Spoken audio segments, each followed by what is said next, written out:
The Lord be with you. And with your spirit. A reading from the Holy Gospel according to St. John.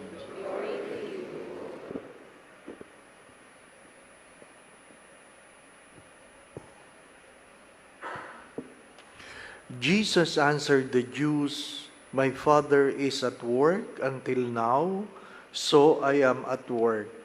For this reason they tried all the more to kill him, because he not only broke the Sabbath, but he also called God his own Father, making himself equal to God. Jesus answered and said to them, "Amen, amen, I say to you, the Son cannot do anything on his own, but only what he sees the Father doing. For what he does, the Son will also. The Father loves the Son and shows him everything that he himself does, and he will show him greater works than this, so that you may be amazed. For just as the Father raises the dead and gives life, so also does the Son give life to whomever he wishes. Nor does the Father judge anyone, but he has given all judgment to the Son, so that all may honor the Son just as they honor the Father. Whoever does not honor the Son does not honor the Father who sent him. Amen, amen, I say to you, whoever hears my word and believes in the one who sent me has eternal life, and will not come to condemnation, but has passed from death to life. Amen, amen, I say to you, the hour is coming and is now here, when the dead will hear the voice of the Son of God, and those who hear will live. For just as the Father has life in himself, so also he gave to the Son the possession of life in himself, and he gave him power to exercise judgment, because he is the Son of Man. Do not be amazed at this, because the hour is coming in which all who are in the tombs will hear his voice and will come out.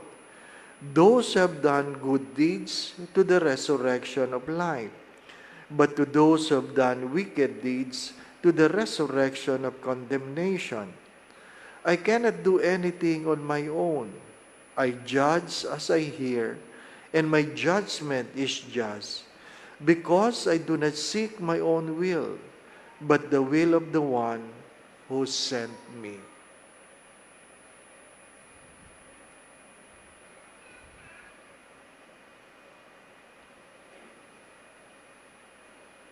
Brothers and sisters, the Gospel of the Lord. Praise to you, Lord Jesus Christ.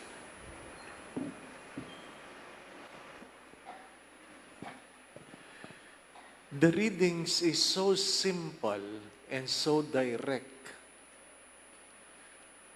If you do good, then you will earn the resurrection of life. If you do evil, still you will resurrect, but to condemnation. Simple.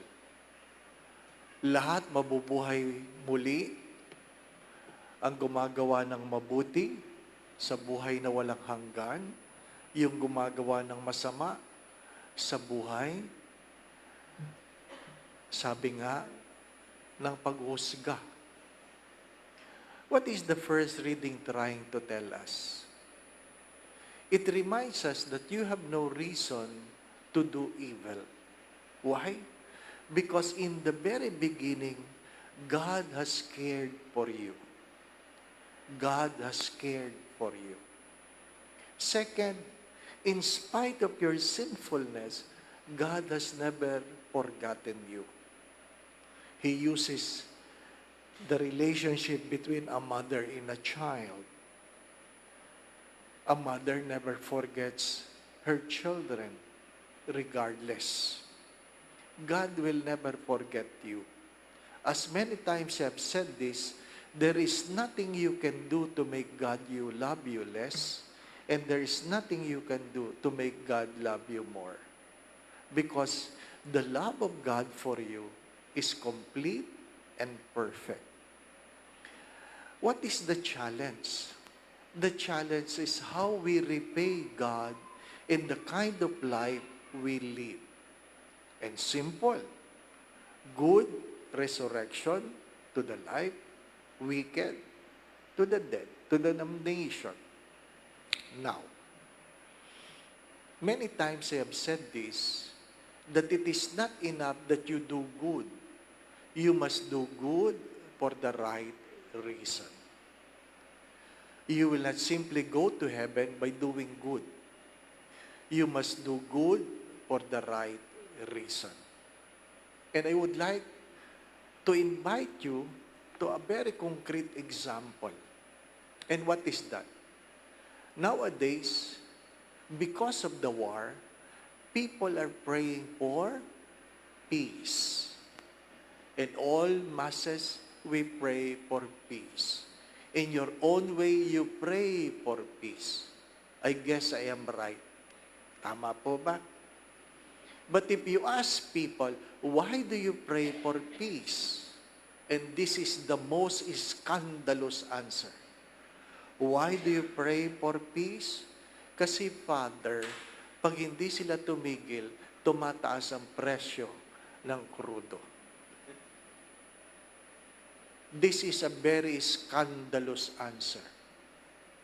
It means if you are not affected, you don't care. Wala kayong pakialam kung nag-aaway ang kapitbahay ninyo hanggat hindi kayo naapektuhan. Pero pag naiingayan na kayo, doon kayo nababagabag. It's so easy to pray for something good, but do not forget, God looks at the intentions. Last Sunday I've said, our common mistake is we look at the appearance, but God looks at the heart. Again, my brothers and sisters, doing good is not enough when the intentions are not good by itself. Amen. Going back to what I said, and it's good remembering this, that prayers are answered only with good intentions. Prayers are answered only with good intentions. Good deeds are rewarded only with good intentions. Because there are good things we do with the wrong intentions. The Lord be with you. And may Almighty God bless you and your family, the Father, the Son, and the Holy Spirit. Amen. The Mass has been offered. We go in peace to love and serve the Lord. Thanks be to God.